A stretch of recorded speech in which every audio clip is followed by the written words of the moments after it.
All right, we are live. Hello and welcome to Attention Span Labs. I'm your host, Michael DiBaggio, and joining me today for a lively discussion about the most harmful myths of role-playing games that cause people not to play or to fail when they do play are my four hand-picked panelists, which I now introduce to you. First, longtime friend of the channel and frequent co-host of Attention Span Labs live streams, Judd Goswick has been gaming for months shy of 40 years. He has collected and played a great number of games and systems in that time, mostly with his gaming group, the Roman Legion, that is of Rome, Georgia. He is trying to bootstrap a vlog under the name The PDF Gamer on Odyssey and maybe YouTube as well. Joining him is past popular guest Rick Stump, a husband, father, theologian, combat veteran, and management consultant. He has been playing role-playing games since 1977 and writing supplements for games since 2002. The AD&D first edition campaign he started in 1979, called the C Word campaign, is still ongoing after almost 44 years. He has been blogging about gaming for over a decade, and his very irregular podcast has been around for a few years on various platforms. His most recent projects include the licensed hero game setting Atlantiverse, gaming in the Psychotronic universe, a setting for superhero gaming, and the Swolcerer, a version of the Muscle Mage compatible with any old school gaming system. His upcoming project is Goblin Town, new races and classes for old school gaming, which will include new races, 4 new classes, and over 40 new spells taken from C Word for use in your games. He is also slowly completing Lance and Tome, a fantasy adventure RPG, which is a version of AD&D First Edition, incorporating his 40-plus years of house rules and Secrets of Adventure, a nonfiction book on the history of adventure novels and their impact on role-playing games. And now we have a couple of newcomers to Attention Span Labs. JD Sauvage of the Sauvage pen. Am I saying that right? Am I doing it Frenchified enough, or is it just Savage? That's great. That's perfect. That's exactly how I would say it. Perfect. All right. A serial fiction blog on Substack, is a lifelong gamer and author of In Another World with My Tank, soon to be published by our good friends at Pelham Press. And Richard Rohlin is a husband, father, poet, and data analyst living in North Texas. He is also the co-host of the Amansul podcast, Tolkien and Orthodox Christianity, and the medieval universal history on the symbolic world. He is a lifelong tabletop gamer, having played these games even before he knew they existed.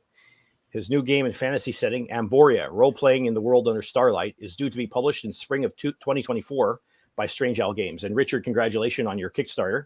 Thank you very much. Very successful. Cool. Yeah, thank you very much. Very, very excited. Also kind of writing like a crazy person right now. Well, at least you intend to fulfill your Kickstarter, unlike many people on there. Yes. Yeah. So now that I've introduced our panelists, I will present a question and give each participant about 5 minutes to answer. After that, I'll give my own judgment and allow cross-examination, and we'll have some other questions as well. And we will also, if we have time, take questions from the audience. I expect this to be about an hour or so, but if you guys want to play along longer, we can. All right. Issue 1. What is the most pernicious myth affecting newcomers to tabletop adventure games? Now, I asked this question on the Attention Span Labs community and on MeWe, and I've got several responses, and all of them were very interesting, but all of them were wrong. So will the panelists do any better? Richard Rohlin, start us off. Oh, geez. Okay. I'm just going to fall back on my many years of Lincoln Douglas debate and ask you to just state the question one more time, please. What is the most pernicious myth affecting newcomers to tabletop adventure games? The most pernicious myth. I'm struggling with a way to phrase this succinctly, but I think it's the idea that you're going to fail. Like, this is the thing that irritates me the most about new advice for like new GMs or new players or whatever, is basically a lot of the advice to new GMs is things like, oh, don't worry about learning the rules, just make it up and then look later, or don't worry about, to players, it's like, don't worry about learning the rules, just try to have fun, or something like that. And the problem is that if you go into it with this just try to have fun mentality, you will end up not having any fun, because you'll be frustrated because the game won't work the way that somebody, hopefully spent a lot of time designing it to work. And, actually the way to have fun is to do your homework ahead of time. And I'm the kind of person that really believes, you should do a bunch of prep right at the beginning of a campaign. And then if you do that right, you'll almost have no prep to do ever again. The campaign should basically just run itself. So I don't know if that makes sense, but yeah, I would say it's like the way that games are being written now and the way that gaming advice is being written now assumes that people are not going to run a game longer than maybe 3 or 4 sessions. And why do you think that is? I think you're very close to the right answer. Oh, okay. But I want to lead you on a bit more. What is the what sort of prep work is necessary? Because I think there's a well, I won't give my I'll allow you to elaborate a bit if you like. I won't give my particular analysis of it just yet. Well, I think that there's a couple of things at work here. One of them is that there's a lot of consumerism in the hobby, so that there's a lot more push to buy this next game than play the game that you have. I mean, theoretically, we could just all still be on AD&D and it would be okay, right? Yes, it would. People like me, right? Putting new games out there and things like this. So that's kind of part of it. I think is that there's always a push to like look at the next new thing instead of like invest deeply, go deeply in the thing that you have. But then I think the other thing is what's very popularly called like Rule Zero. This idea that you can just just change the rules to suit whatever you're doing. Well, actually, you will end up changing the rules. Any campaign that any rules light game is just a game that hasn't been played enough, right? You're going to end up changing rules or making additions or coming up with new mechanics to handle new situations and things like that. But if you don't have like a really good solid grasp of the way that the game was originally designed, then but the idea of Rule Zero basically just sort of like it's giving the way it is expressed gives people a pass on actually learning the rules and understanding why the game was designed the way it was. All right. I think I certainly agree with a lot of, and I think that's, I actually wonder now if everybody's going to give close to the same answer in this, because I did hear some of your answers at a time. But you should have brought more people, like controversial people in. Well, I didn't want to bring wrong people on. Yeah, I'm right here too. All right. Well, all right. Thank you, Richard. Judd, step up to the plate. There are many pernicious myths that we start newbies off with, but the most pernicious, in my opinion, is that you are telling a story.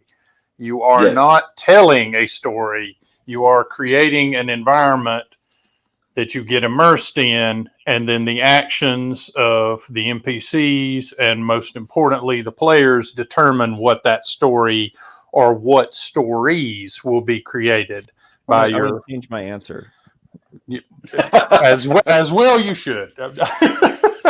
So it's the most poisonous idea, because so many of the problems of gaming hang off of that nail on the wall, that I've got this story I made up, so I have to know what's gonna happen. I have to have this plan, and then the players are going to get choices. Oh, that's a problem. Okay, now I need to limit the players' choices. Now I need to just tell the players what they do next.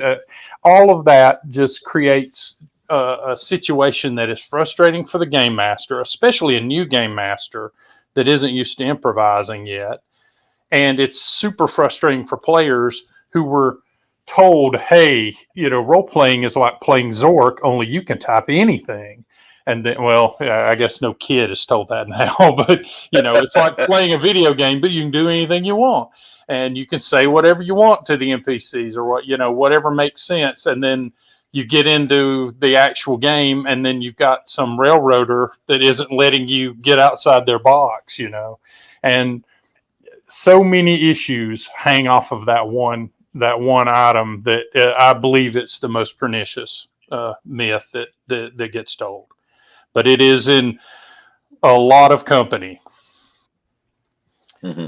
So, Judd, but why is that a problem? If everybody agrees, I don't think that everyone does agree. I think Well, I've heard of gaming groups, and there are streamers that will say, like, no, you have to give them the illusion of choices, but no matter what they choose, they end up at point B that you planned.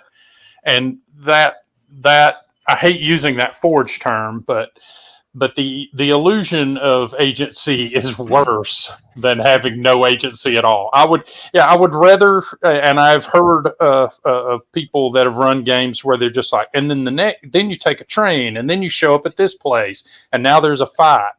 It's just a series of war games with someone telling you the story in between. And that type of play could be good if again, like you say, everyone signed up for it.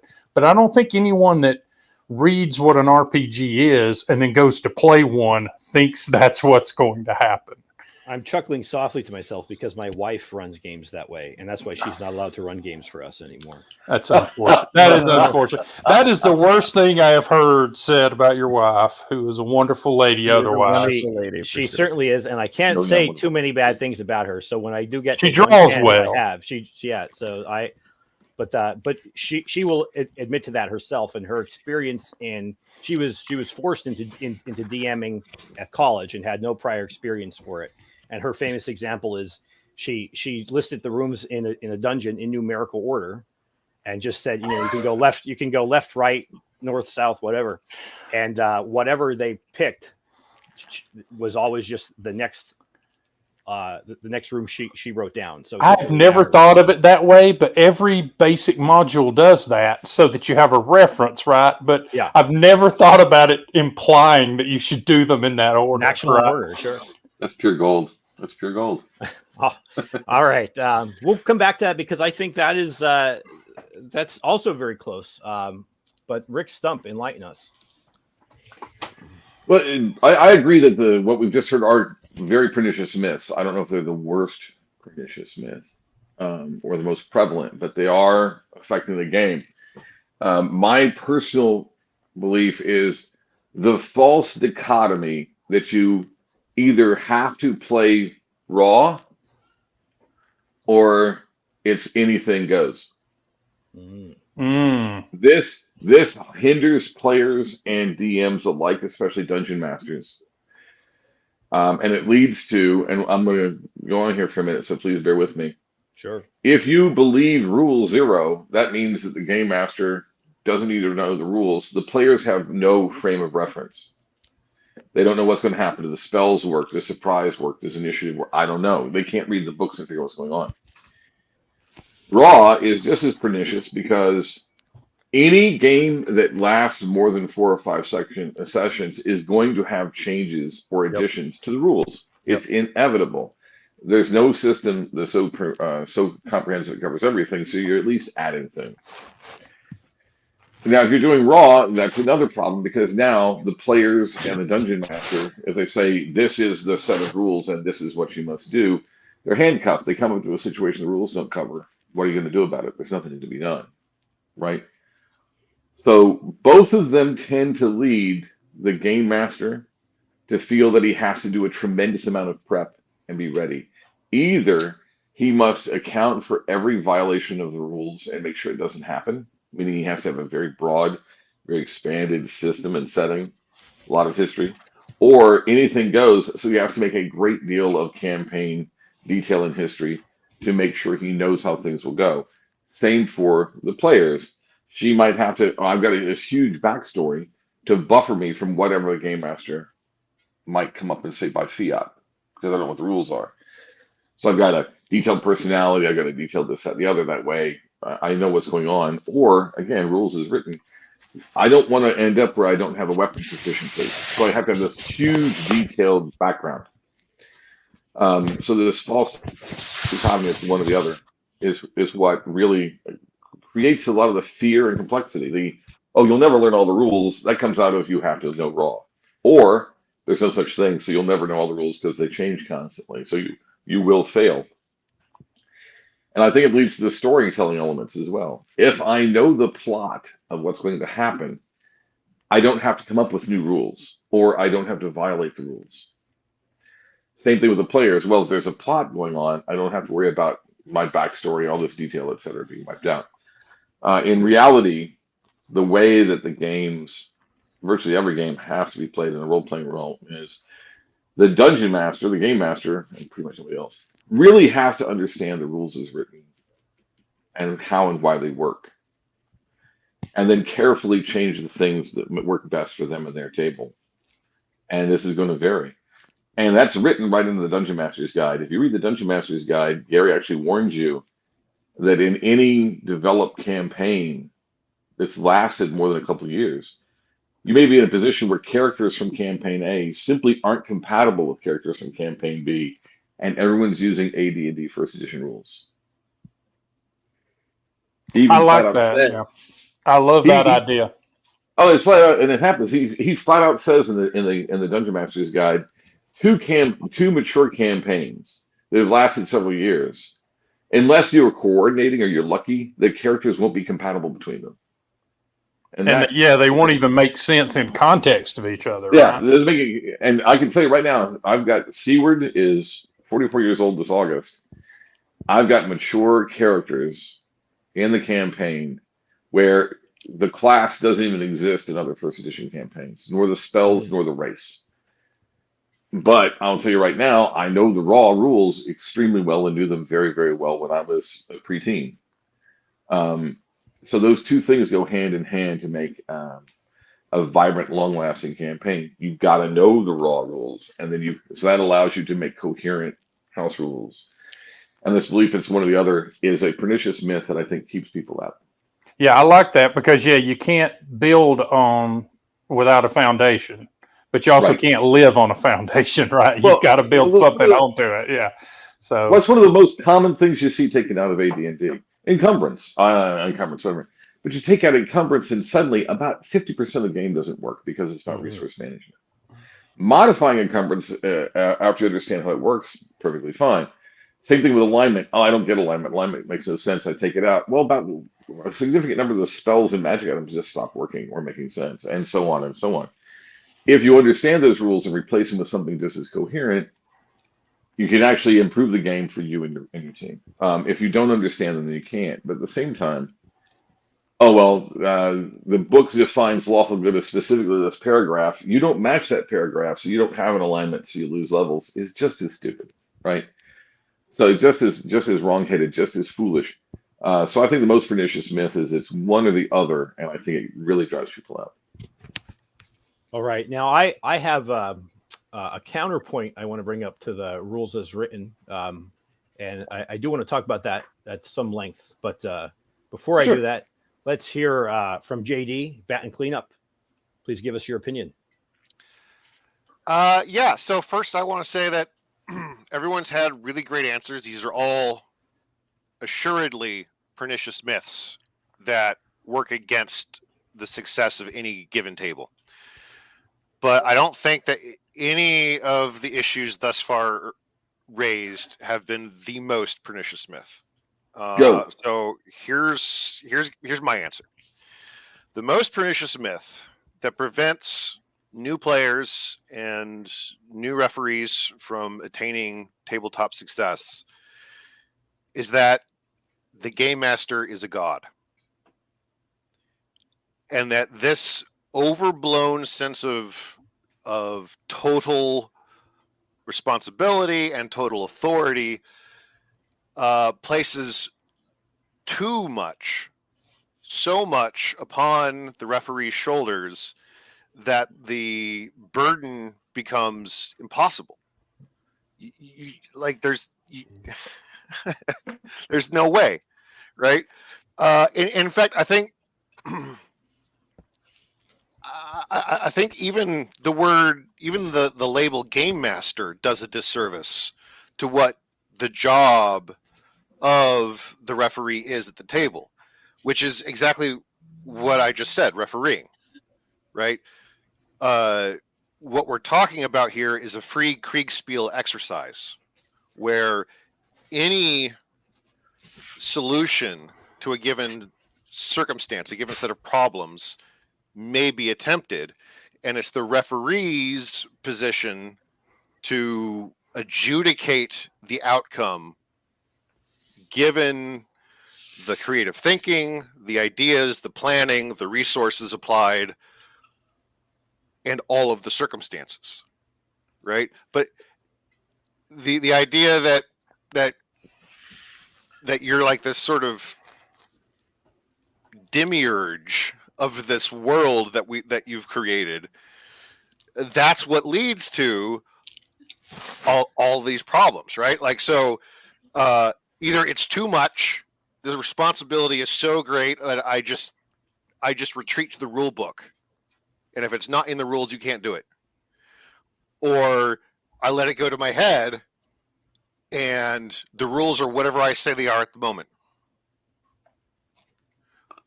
and they can change moment to moment.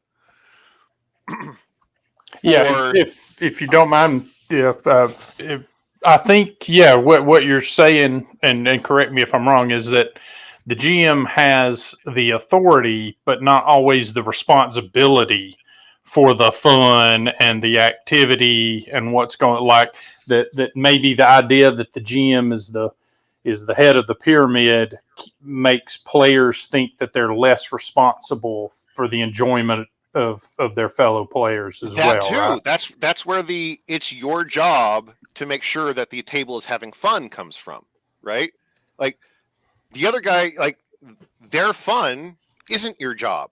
Your job is to adjudicate the game. It's the player's responsibility to have fun at the table.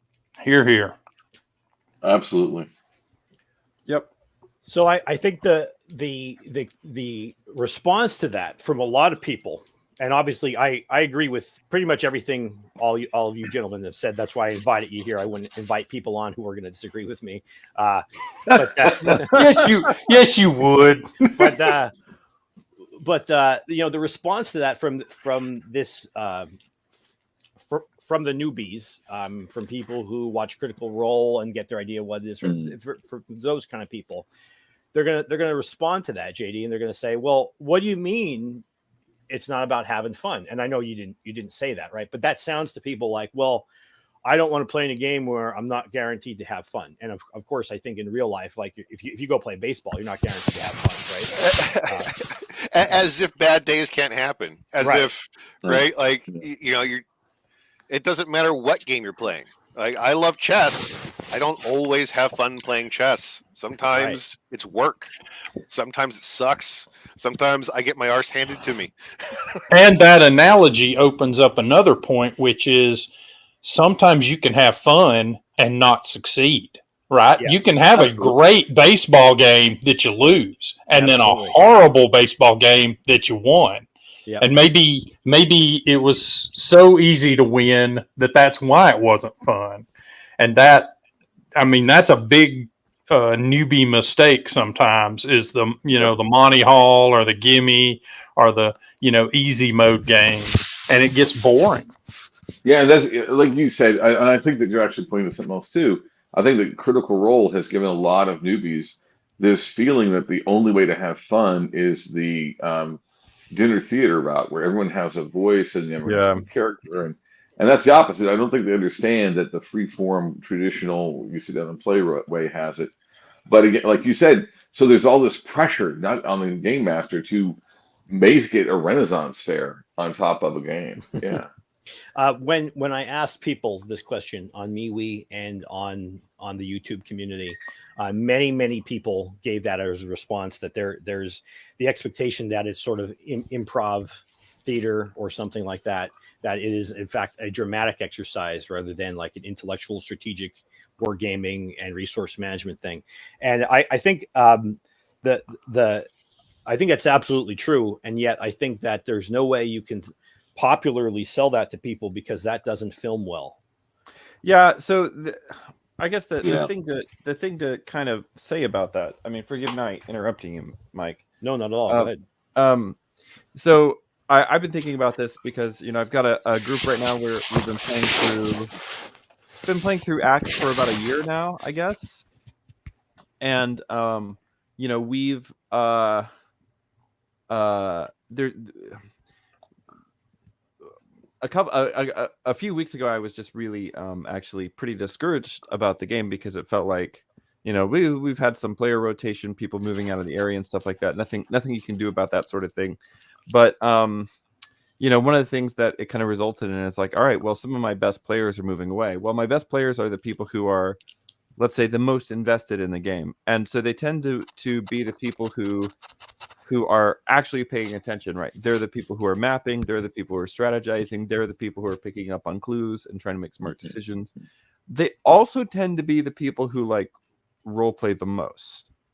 And so I haven't always observed like a dichotomy between people who want to not necessarily do a voice, but like people who want to act in character versus people who are like, strategically paying attention. Usually in my games, they're the same people because they're the most invested in what's going on. It's the people who are just there mostly because they just want to hang out and have a couple of beers and, goof around, which is fine as far as it goes, but is also not, that's not going to be the most rewarding experience for them. Right. That's what, that player gets stuck in, why am I, I talked to him, why haven't I leveled up yet? Why am I still on a first level character after all this time? Like, well, because you keep killing your characters. I agree with that assessment, and that I share that experience as well. In our group, and we've been playing pretty consistently. We're not always the same games, but we've been meeting pretty consistently for just about 3 years now, every weekend. And the people that are, we have a core group of like 4 players plus me, but we've had up to like 7 or 8 people playing at once. And that's my experience as well, that the people who are thinking, who are mapping, who are solving mysteries, who are actually seeing character development are also the ones who do the most role playing and so forth. Yeah, it's because they're engaged, right? And once you got that sense of immersion, you protect your character because that's your piece in the world. Now, I will say I love reading your campaign summary, session summaries, because you can tell who the filthy casuals are. They'll be like, and then Will the Wise or whoever, threw themselves into the jaws of death and was heartily accepted. Well, so that's what I was going to get to is that the ones who are least likely to do that are younger people, they're kids, and they're actually the ones that I started running the game for, because they specifically asked me. They're like, hey, and I knew the reason because they saw it on Stranger Things, like, oh, that's cool, and people are talking about that. So I started this role play, and they're pretty much all gone. I've had several kids join, and some continue to come back, but they're there, they're hanging on for the ride.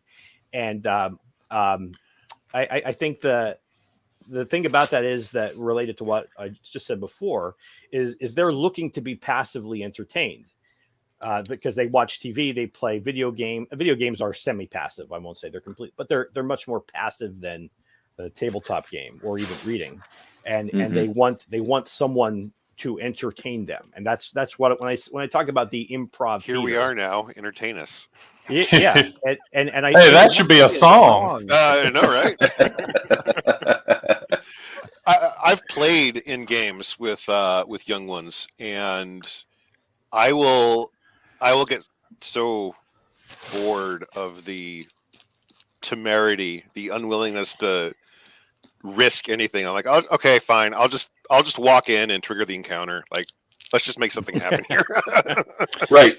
Let's just start kicking down doors because this is getting boring. Yeah. Yep. Yeah. Well, everyone is cringe when they first start, which I guess is the most pernicious truth of role play, right? Like you have to game like no one's watching because no one is watching, right? Your first character will always be like this awful self-insert, and all that stuff.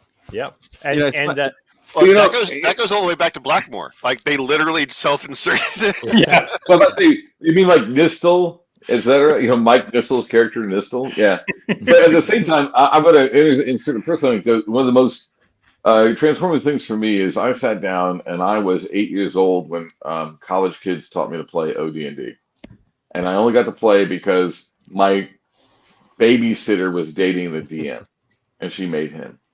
Okay. And I did a self-insert, and 30 feet in the dungeon, he fell into a pit trap and died instantly. Nice. And the guy That said, guy does not know how to court a babysitter. But I said, well, what do I do now? And they're like, oh, make a new guy. And I was hooked. That's what Yeah. I was, make a new guy? So, And keep so playing? that's the thing. Yeah, I mean, certainly, nobody expects great performance out of a player that a newcomer, to somebody that's never played before, no matter what their age is. But you do expect them to learn at some point. And what I see instead is that a lot of them give up. And I don't just mean this in my own experience. I mean, from hearing people on the internet complain about it. And so I'll give my answer, and it's actually very closely related to everybody else's comments here, but I'll rephrase it a bit differently. And I think the problem is, it basically boils down to this: to play a role-playing game, an adventure game, is you need a DM, whatever you want to call it. You need a DM. Nobody wants the DM because they think they're under this idea that they have to come up with an adventure, with a story. And I'll say not an adventure, a story, because that's what they were taught. And that's what they're influenced by. They have to come up with a story pretty much every week.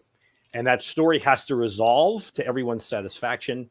And that story has to be new and innovative and interesting. And it has to allow every person at the table their own role in the spotlight. And that's what they think. And that's what a lot of new players, when they're it's like Lord of the Flies, right? When kids rule each other, it's awful, right? when kids need to be immersed into society by adults in a like protective. But so when you get these people, and by kids, I mean they could be 35 years old, right? But they've never played Dungeons and Dragons before, and so they meet other people who are 35 years old and have never played, and they have this particular idea. That particular idea is wrong. And the very few people that do want to accept that responsibility are unsuited to the role, because that's not what a DM is. It's not a god. It's not a storyteller. It's a referee or a judge, a fair judge. And also then even the people that want to take it up, very rarely do they last more than, say, 3 or 4 sessions. Because it's too much work. Yeah, I'm about to say the average campaign in 5th edition is 6 sessions, I'm told. Yeah, that was the survey results. Yeah, that's crazy. Yeah. Crazy. Oh, go ahead, Rick. But see, I do that. I've done that many a month for about 44 years. Yeah.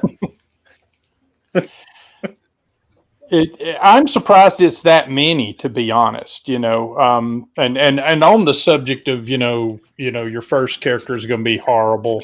Until WotC gets its VTT up, the first one is free, and so is the second one and the third one. That's the joy of gaming, is that you try things, you succeed, you fail, you refine. That's how you learn anything. And I love your point. About the game master role.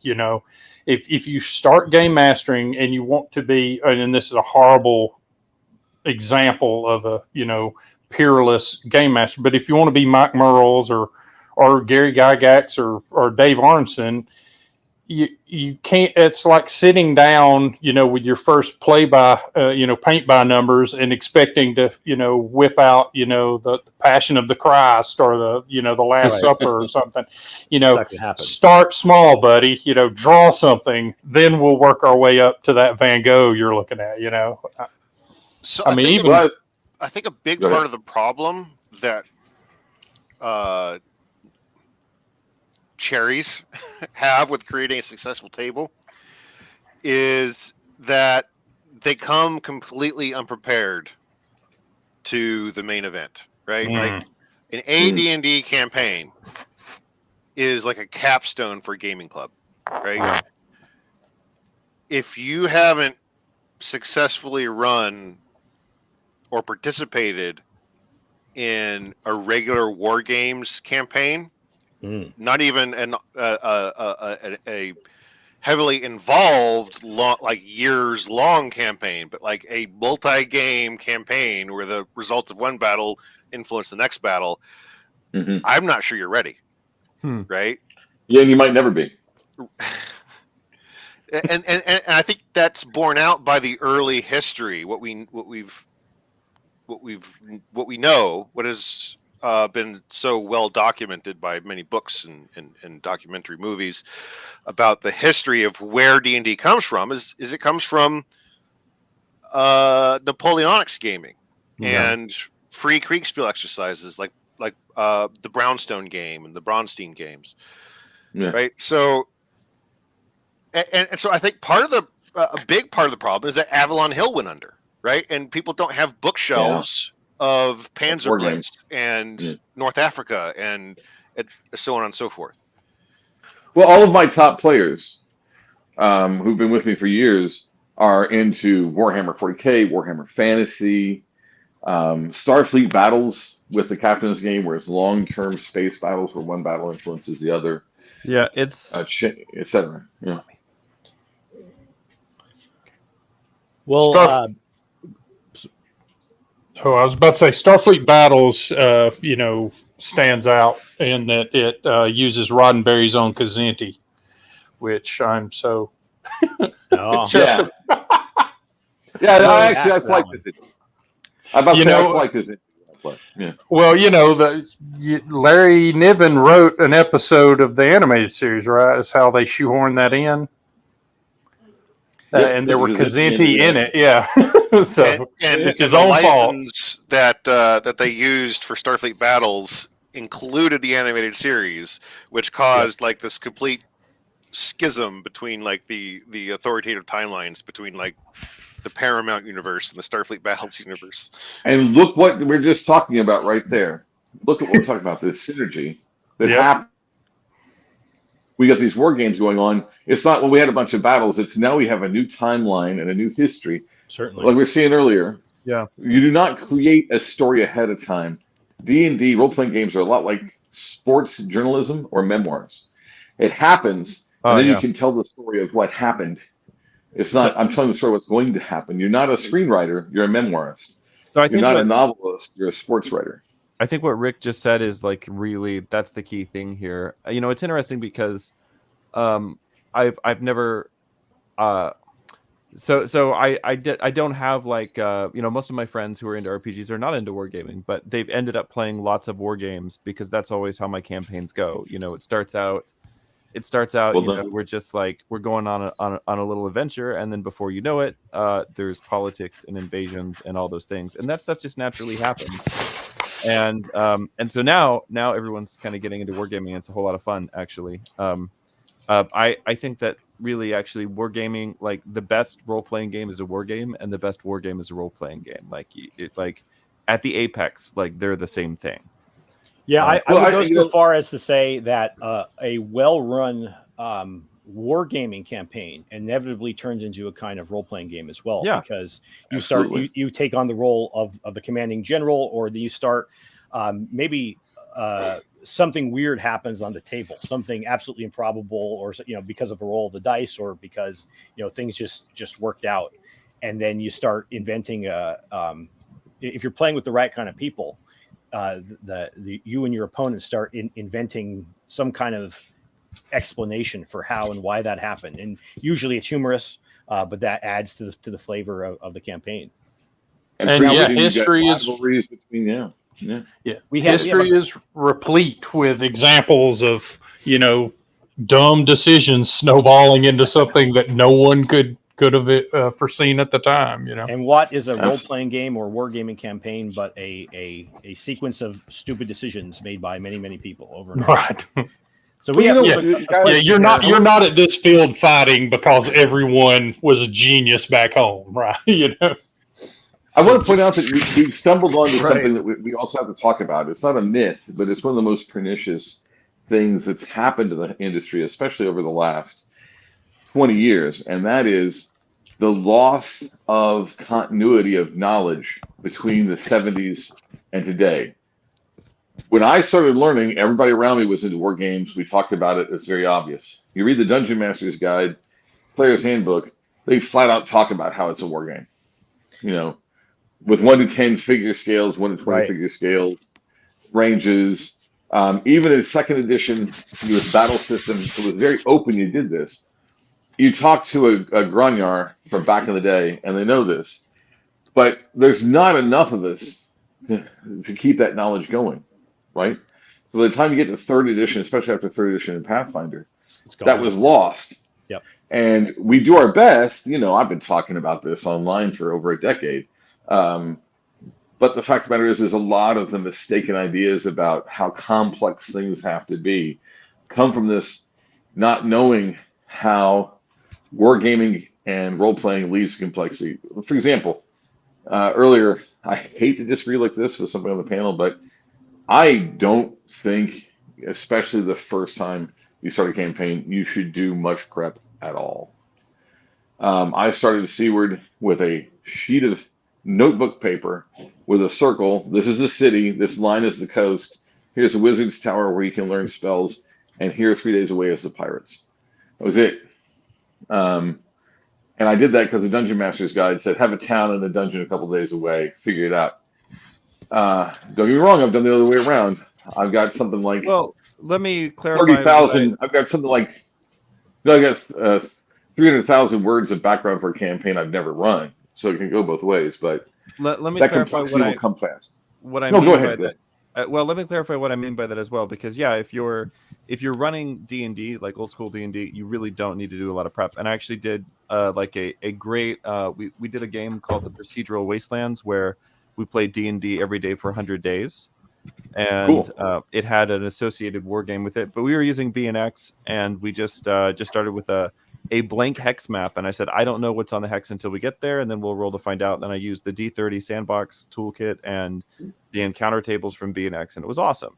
But a lot of the campaigns that I run tend to be like historical games, so like a game set in Rome or a game set in Middle Earth or something like that. In which case, like a little more prep is needed, right?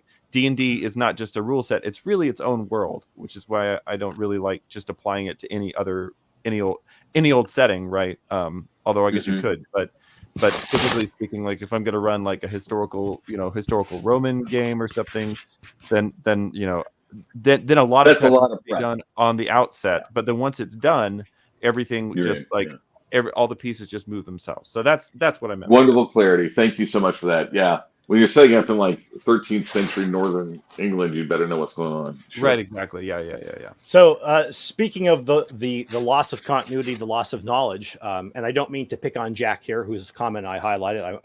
I want to answer it, but I also want to point out, like he says, never was introduced to war games. I know a few adjacent board games, but Napoleonics, what are those? So that I mean shows how detached we've become now. Like even in the world of wargaming. I mean, historicals are still huge. Obviously, many there's probably more people play historicals than any particular one thing. But to answer your question, Napoleonics refer to the Napoleonic Wars, and for many years they were sort of the dominant, almost to the point of exclusivity, miniature war games. Now, what we're talking about, mostly when we're talking about war games, could be board games with counters, but oftentimes we're talking about here toy soldiers that you paint, right? And Napoleonics were really popular because there were a lot of them, and you could make them in very colorful regiments and so forth.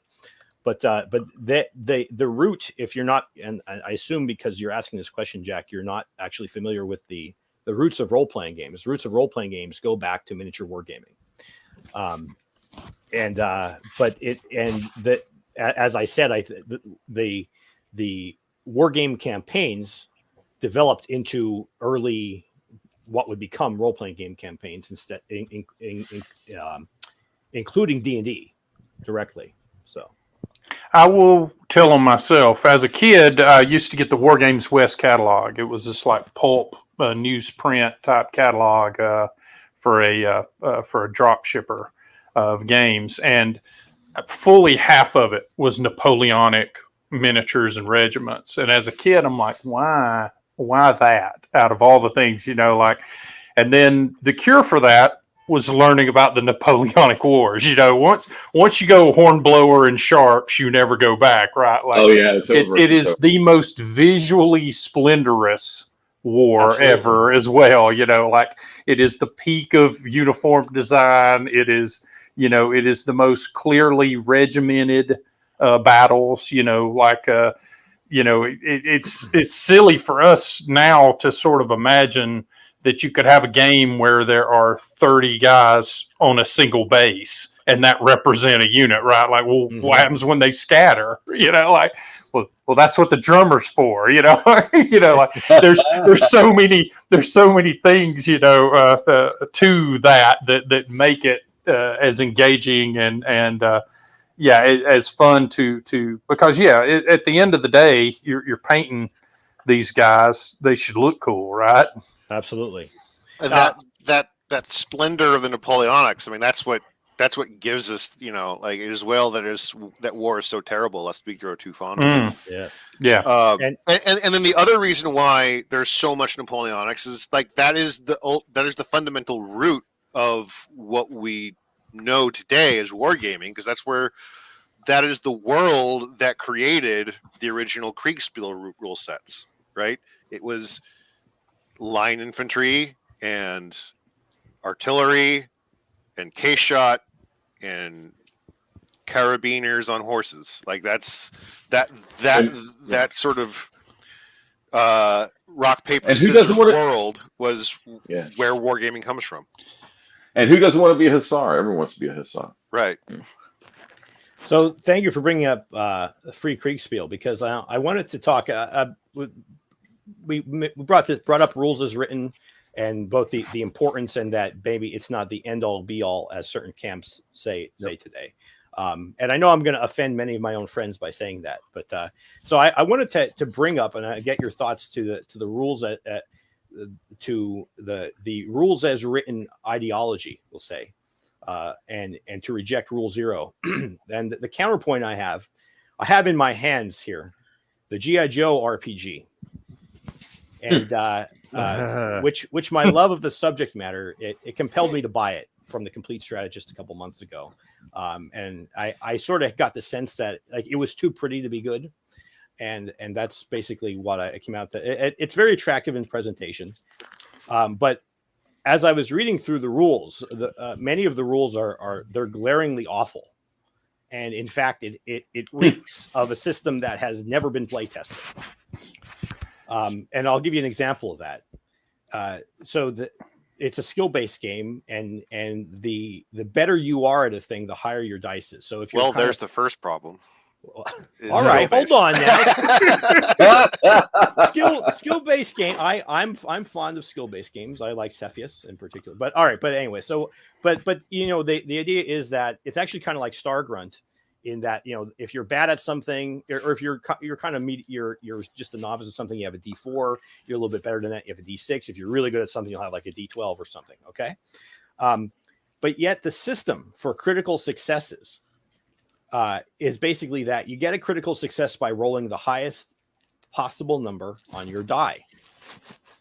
Right, so that actually consequently, the more skilled you are, the more difficult it is to succeed really well. Correct. Yeah. Correct. And that's an obvious thing that immediately jumped out at me just reading the rules. And I was like, well, that doesn't make it. And I read them over and over again, and other examples make that clear. So I think like the rules as written thing, I think that they're to be, you know, I support it because I think that in other times and places, you bought the rules for a reason. Rule 0 of rules as written is that you have a good set of rules to begin with. Right. Yeah. Yeah. So rule -1. But I mean, it's important to rely on the wisdom of people that are smarter than you, that have played the game more than you. And I think that's true in everything we do. Right. You can look at it as sort of like a sacred tradition. If I don't want to profane the real thing, but a sort of sacred tradition of role playing games that comes from people like Gygax that thought about this an awful lot, and they played it an awful lot. But what you have today, there's a lot of games that are just very slapdash. They're increasingly developed by corporate committees. Like I'm sure the G.I. Joe game was developed by corporate because Hasbro went out there and like, we want this in, and we want only the new art, and we want all this other, and then there was probably pressure from people who've never played role playing games, don't know what one is, say, well, we don't want anybody to die, we don't want anybody to have a hard time at it, right? And they probably never even thrown dice except at a casino, and they have this stupid idea, but I think like the actual influence of free Kriegspiel, people who don't know what that is, that Kriegspiel is wargaming in a professional military context, and when they, so okay, we're getting flack from the comments already. I knew Brian Reniger was going to have this. All right, he says, "Don't play bad games doesn't mean raw is wrong," and I agree. Yeah, and I think there is something. There's a lot to it, but I just want to point out that as an ideology, it only works with good games. And there's a lot of people out there. In fact, I would say my guess is most of the people publishing games today are doing it out of vanity, and a lot of them don't even play their own games. They don't. What we're seeing here is that a hobby has become an industry, right? Correct. This is no longer the thing that we do. This is no longer our thing. This is don't ask questions, just consume product. Right. I will also say that the other side of those bookends, there is the stale, made by committee, corporate, boring game, right? Yeah. And then the other end is the 24-hour game jam virtue signal where it's so fresh that they didn't wash the ingredients, right? Like, it's the vanity publishing thing can be just as bad as the corporate, and for the same reason, right? Like it's typically done really quickly. It's typically someone else's idea. Like Drive-Thru just flooded their inventory with a bunch of, tiny space games by people that hate space and games. like they're like, oh, this is my 35th game about what it's like to have a leaky vac suit while you play 3 scenes of you remembering how you were unpersoned, in your academy experience. It's just nonsense, right? It's more about the author than it is about the players. And so, I would say make sure your game does what you want to play, right? If the game doesn't sound like something you would enjoy playing, don't play it. So I just want to thank you, gentlemen, because you've been excellent at producing segues to exactly what I want to talk about. And Judd, that was right on, because what I want to talk about, and JD too, with the mention of the industry, and a lot of the commenters are talking about the consumer culture.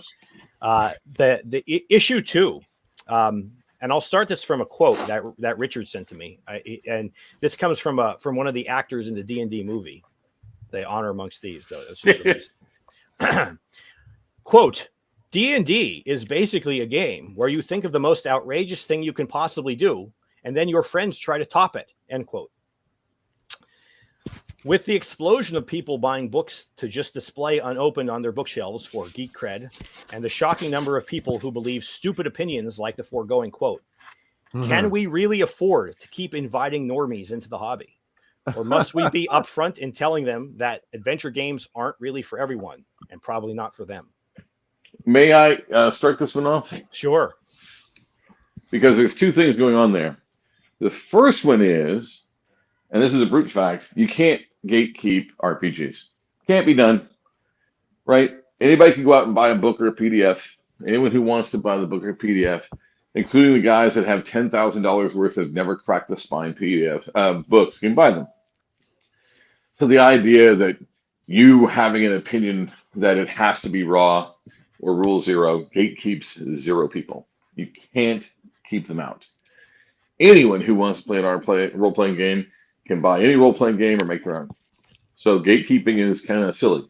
The only thing you can gatekeep is your team, your playing group. And 2, no, role-playing games aren't for everybody. Not at all. Not even close. You have to be creative. You have to be collaborative.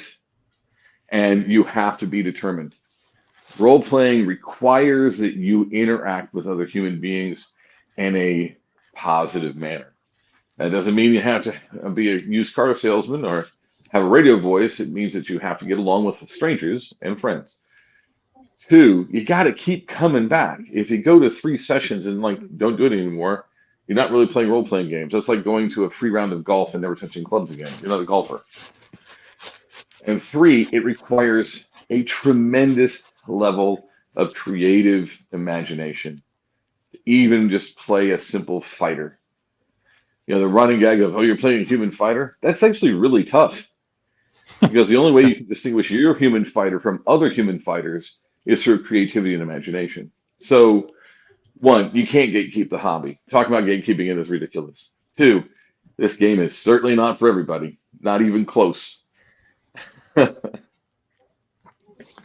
Yeah, the ranks of human fighters, just to recap, includes D'Artagnan, El Cid, Roland, Sir Gawain. The list goes on. Conan the Barbarian. Yeah, I mean, John Wick. I think Howard was trying. Yeah, I think Howard was trying to establish that Conan was multi-class because he kept naming them after his new class, right?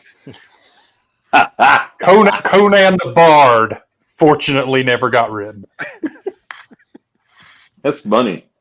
It would be money.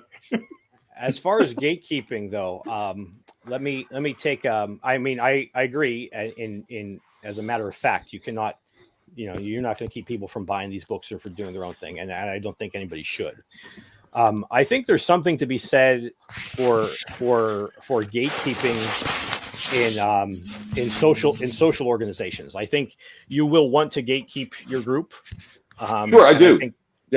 And you do, yeah, right. And as a matter of fact, you're going to sort of do it naturally.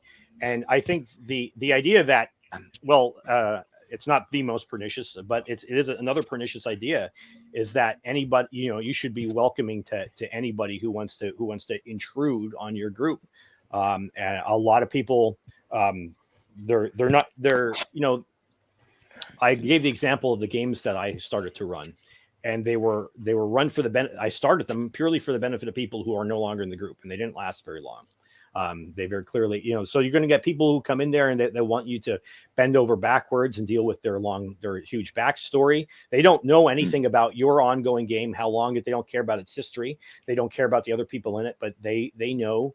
To give a specific example of this, I was at my friendly local game store last year, and this girl was looking for a D&D group, and she was asking the owner about what D&D groups, and he mentioned, a couple groups play here relatively regularly, and I was about to go up to her and say, we have a large 6 to 8 person group, and if she wanted to, she could join, but then she pulls out this tablet. And she's like, do you think that they would accommodate me for this particular character? And she starts, uninvited, reading this description of her character. And it's long. And, it's back. And she's like going through. And the owner of the store is kind of like, nodding politely. And it's like, yeah. And he's like, yeah, you'll have to talk to them about it. He tries to cut her off a couple times. But, that person, she falls into probably the improv theater group, and she's like, this is story I want to tell. I call that reverse cast directing. I have a character, and I want you to run a game to feature this character, and I'm like, hey baby, run your own game, right? But not only do they want you to run their character, they want that character to hit the marks they've got, like after this many adventures, looking at the sword. Exactly. They're going to have romantic interest, and after this many, they're going to be king of the world. Yeah. My personal favorite is the backstory where they're like, I'm rich and powerful, but I hate that part of my family, so I'm hiding from it. And you, as the GM, better not give me wealth and power later, because I will hate it so much. I've read Brer Rabbit too, buddy. I know how this works. Yeah. I've done this on Twitter a couple of times. I have a hashtag called almost too much backstory. I've used it 2 or 3 times. And it's, I'm a human fighter. I'm tall. I use sword. Almost too much backstory. Yeah. Well, in a long-running campaign, your characters will actually develop like extremely intricate, complex backstories if they survive long enough. And you can tell it, and it's much more satisfying. But the backstory is the stuff that I've done. That you've actually done, right? You've earned. That's right. You've done it in the game. Yeah. I always love asking that question. Like, you did all this. Why are you still first level? Like, Right. Yeah. So the kind of gatekeeping that I do. So for context, I've got a couple of games going. One is in Emboria, which is my own game and world, which I have been playing for like 5 years before we tried publishing it. The other game is a game of Adventure Conquer King, and that game has it's not quite West Marches, but it's kind of borderline in the sense that there's like 8 or 9 people who play, but they don't all play every session.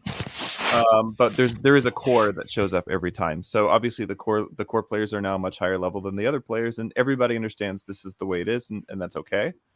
But as far as gatekeeping, the way that you could say gatekeep that game is just that I refuse to compromise on what the setting is and what the game is. So we're playing the Adventure Conquer King system, and I'm pretty bearish on demi-human classes, I guess. So, you can be a human, you can be an elf, you can be a dwarf. Those are the options. And there might be other races in the setting. And what I've told the players is you have to explore if you want to find that out. And so somebody came to me once and said, I'd really like to do, like a catfolk kind of a thing. And I said, well, that's just not an option right now. Right. And in this particular case, it was because they wanted to play like a mischievous, like kind of comic relief character. Right. And I could see the direction that was going, but also it's just not in the setting. So I think what I basically say is, yeah, sure, anybody's welcome, but if you want to enjoy the game, you need to, like not everyone's welcome to that particular game, because it really is like kind of a very open-ended game. Everyone's welcome. You can make unlimited first level characters. I don't care. But there's, after that, all bets are off. Like the world is what it is. And so that seems to have like weeded out people who didn't really want to play that kind of game like pretty effectively. Yeah, that's a sound strategy. Absolutely. Oh, go ahead, Rick. No, I disagree. That's a very sound strategy. Well done. I'm going to kick in with kind of a varying take, and I don't hear a lot of people say it this way either. But I think a good player gatekeeps themselves. Don't be in a game that's not going to appeal to you, because you're going to get bored, you're going to act out, you're going to do goofy stuff, you're going to make yourself unwelcome. So if you are one of these people with a list of needs or whatever, go find someone that is looking for a player like that and see how long that lasts. And if it doesn't last very long, maybe next time you think about narrowing that list down a little bit. I think the player, whenever a player doesn't fit into a group, it's not the group's fault. It's the player's fault for either not reading the room and figuring out how to work in the room, or figuring out that that's not the room for them and going to a room that is for them, or starting a room that's for them.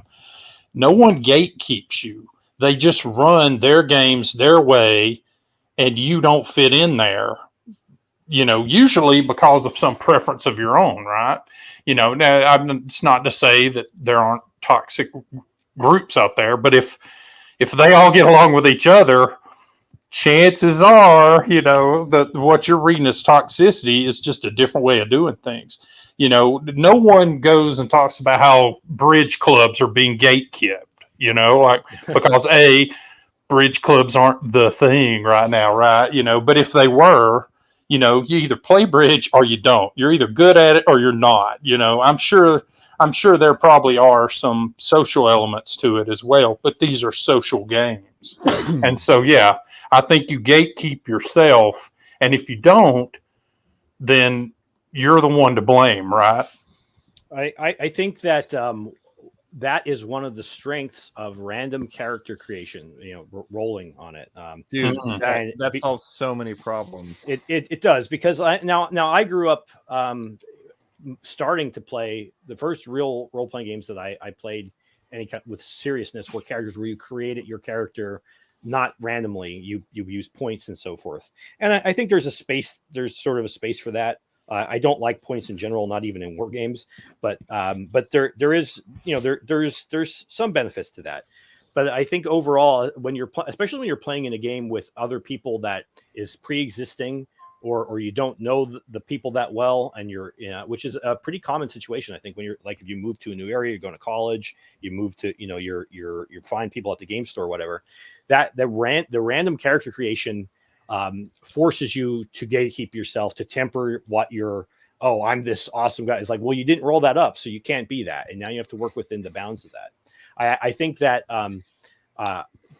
TSR's Marvel Superheroes role-playing game, which I've talked about a lot in here, is very good for that, because it has a very open random character creation system that comes up with there's no real restraint on what you can roll up. You can roll up powers that don't seem to make sense at all, and that don't thematically relate to the other powers you rolled, and it forces you, if you it doesn't force you to. You could just roll with it, I guess.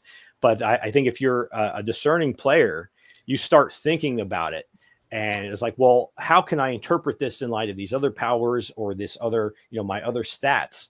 And if you think about it for maybe 20 minutes, half hour, you come up with some pretty good ideas that are almost guaranteed to be better than whatever you had to start with. And I think that's part the of randomness forces creativity. And again, you've got to be creative to play the game. Absolutely. Yeah, and I mean, think about Spider-Man. He has danger sense, which there's a defense for that as a spider power, right? But if you were asking people what are the top 3 things spiders do, danger sense wouldn't be one of them, right? But it's part of him, and it makes sense, and it makes the character cooler, because you roped it all in, right? Yep. My spidey senses are tingling. Yeah, so I have to agree that, not one of us here is going to gatekeep, quote unquote, the hobby, right? Like, that's, as has been so well noted, simply impossible. And of course, at the same time, you certainly can, especially if you're the referee, and should gatekeep your table, right? You are not obligated to make a space for anybody, right? You're always free not to invite someone back. 110% all day, twice on Sunday. What we really mean, though, when we talk about gatekeeping, right? What we really mean is our ability to recognize or not another table, another gamer, another referee as one of us, right? Mm-hmm. The circle of peers only includes you if the peers accept you. And, and that's all we mean really by gatekeeping. Your gamer card might be revoked if you roll up a tiefling. That's just how it be. I agree with that completely, by the way. So I actually wrote the script for it months ago, and I have a video coming up that is going to be entitled "Wargaming is not for everyone" for many of the same reasons we're talking about here. But so let's be more controversial and be explicit in saying who is not in our circle of peers. And I'll say, in the example of wargaming, are people that are so very recently, Midwinter Minis put out this really cringe video about how it was the ostensible topic was painting bolt action tanks, and he bought a Sherman and I think like a Panzer IV or something, and his girlfriend or whatever was like, "Oh, please don't make me paint the Nazi tank." And then this turned into this video about how historical wargaming, which is like a fringe according to him, he's a fringe activity that nobody does, right? And it's not popular like other forms of wargaming, which just goes to show how absolutely full of crap he is, and he doesn't know anything about the subject. But that, and the real problems in playing Nazis, not playing communists, not playing the Japanese or whoever, right? But specifically just the Nazis, not the Americans or British who firebombed German civilians or whatever. But this is a real problem, and it's like simulating the Holocaust, and never mind that no World War II war game ever simulated a concentration camp or anything like that. I mean, there's just no wargaming to it unless it's like an uprising. So that attitude, and they are fake war gamers in that sense, and I think so. They are not part of our group, and I think that unfortunately, it's spreading even to the point that in one of the miniature wargaming magazines that I subscribe to, they have a little opinion section in the back, and they gave space over 2 months to one person who was really wringing their hands over whether it was okay to wargame during the time of the Russian invasion of the Ukraine, and isn't this making light of other people's suffering? And to be fair to that gentleman, he said, well, like, no, that's not really true.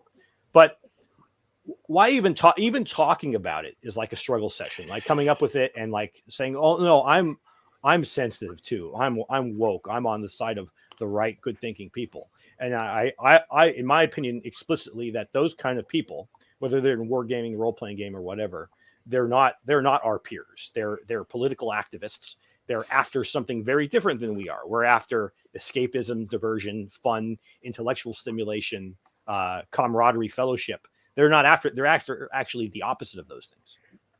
Well, that's intellectually dishonest anyway, especially that first example. I'm assuming if he's saying historical wargaming is fringe, what he means is 40K, and I'm struggling to think of any army you can field in that game that is not just an oppressive, authoritarian, fascist, or just plain old evil group, right? Like no one sits around wringing their hands like, should we play the Necron in the age of the fall of Catalyst 4? You know who was wargaming? Yeah, you know who was wargaming when the Russians invaded the Ukrainians? The Russians and the Ukrainians. They were making sure this stuff was going to work, right? Like, how do we do this? How do we do? Yeah, that is what it's for. It is to teach you how to think strategically, tactically. I just read an article the other day that the Ukrainian offensive was wargamed ahead of time at NATO bases.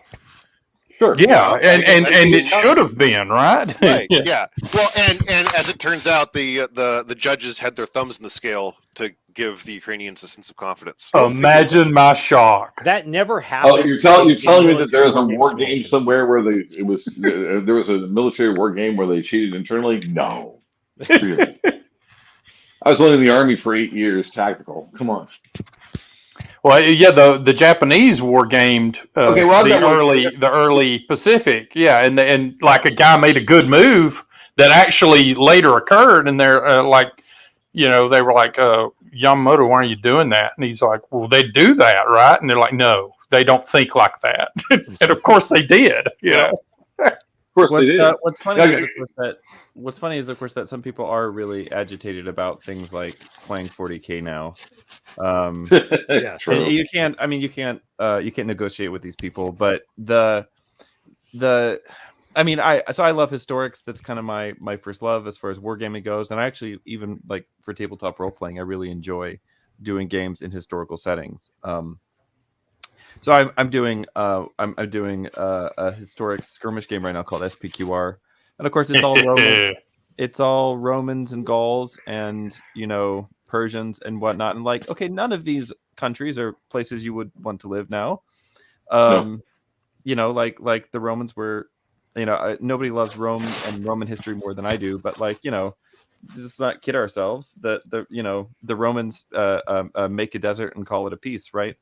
But I mean, like, that's why life on a Latin funda is not funda. Yeah, right. But like that's why it's but obviously they were super good at war, and that's why it's a fun game to play. And right. Yeah, But I mean, yeah. So anyone else want to toss in who else they don't think fits into the peer group? People I've got one. People who model female space marines. No. Well, female space marines is one, but I've got one. This is from a blog article that I wrote in 2016, and it's something I talked about. And it's not necessarily I think that they're not our peers. I just don't comprehend it, and I explain in detail in that blog post why I don't comprehend it. It's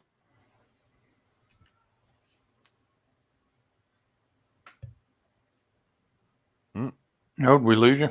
I think we must have lost him. I think, to fill the space until he gets back, I will say that I think the worst people to play war games might be pacifists, but I'm not sure about that either. Although I do there's parts of me that want to do just horribly mocking things that might actually make money. And one of them is to make a big virtue signaling Kickstarter for my sit-in war game, where you have your units come in and either glue themselves to something, throw soup on something, or sit down, and then the other people play the horrible people trying to drag you off so they can continue the event.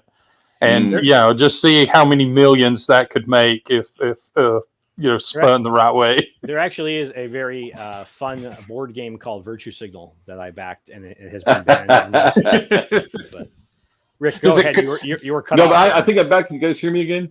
Yes. Yeah, my mic decided to be itself out. Yeah, is when people say you're playing wrong. I just don't even understand what the hell you're talking about. Mm-hmm. Right? Especially if it's about the same system. I've known, 500 DMs for first edition alone, and with just scope creep, even guys that are sticking raw. And we talked about this earlier, that you're going to morph the entire idea. Oh, you're doing it wrong. Well, for your table, sure. But if you're doing you're doing it wrong, as if the other person should feel bad, I just don't understand. So, and you're talking about some mutual friends of ours, to be honest. Well, this, like I said, I wrote this 7 years ago.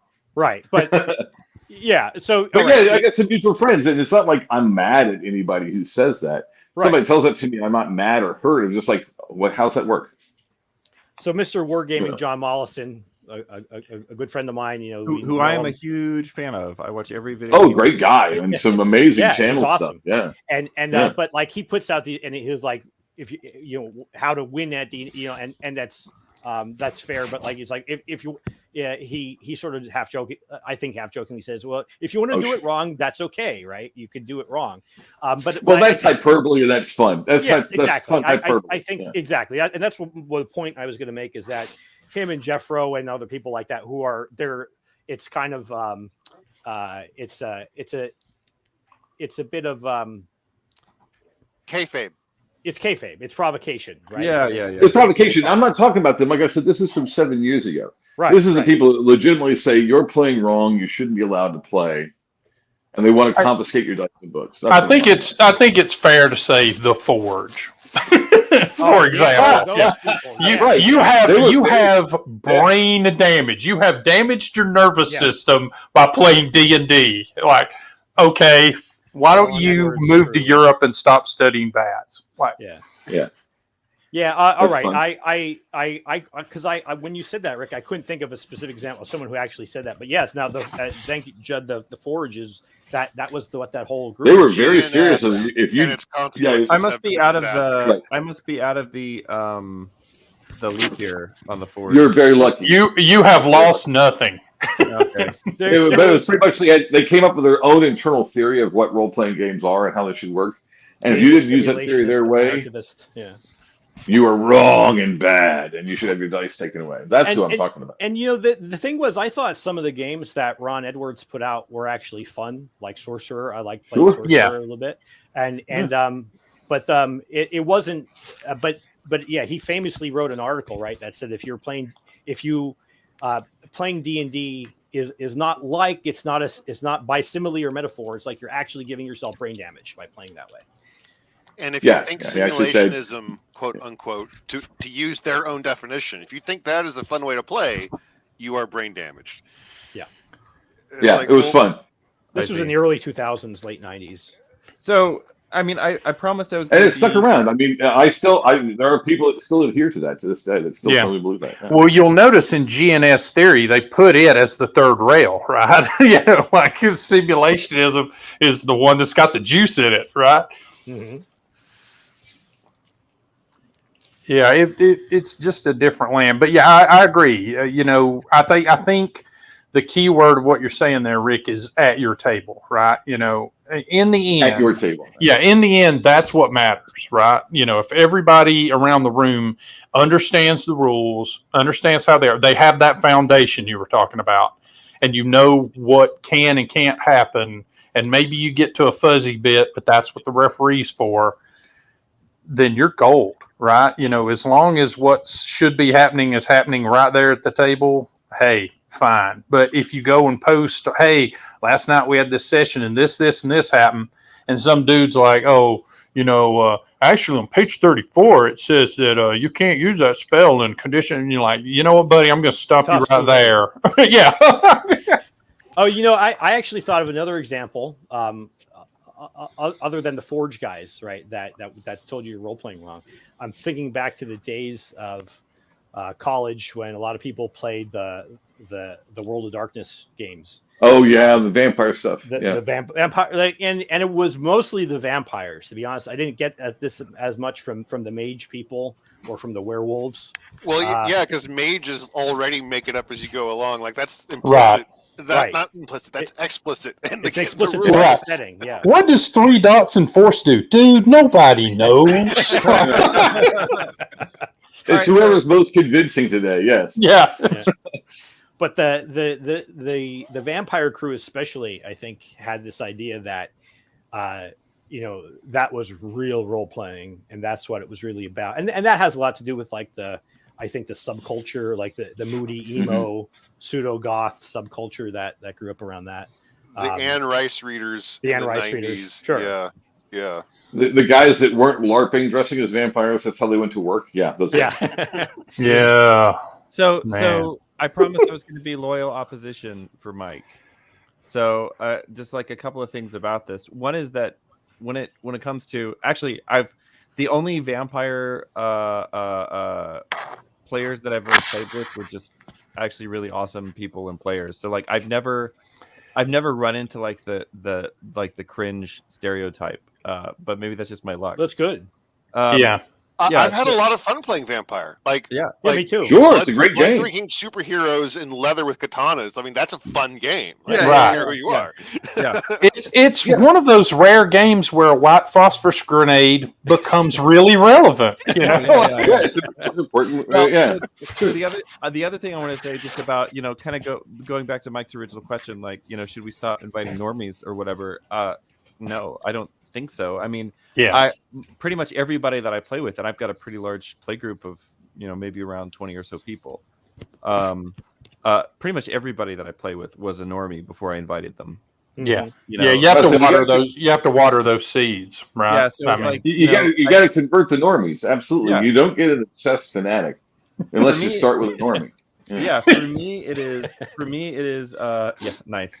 For me, it's really just the thing. Like, are we friends? Can we be friends? Could I spend 4 hours with you? Right. And that be a fun experience for both of us, right? If the answer is yes, then I can get that person to like tabletop games. And I agree with that. Yep.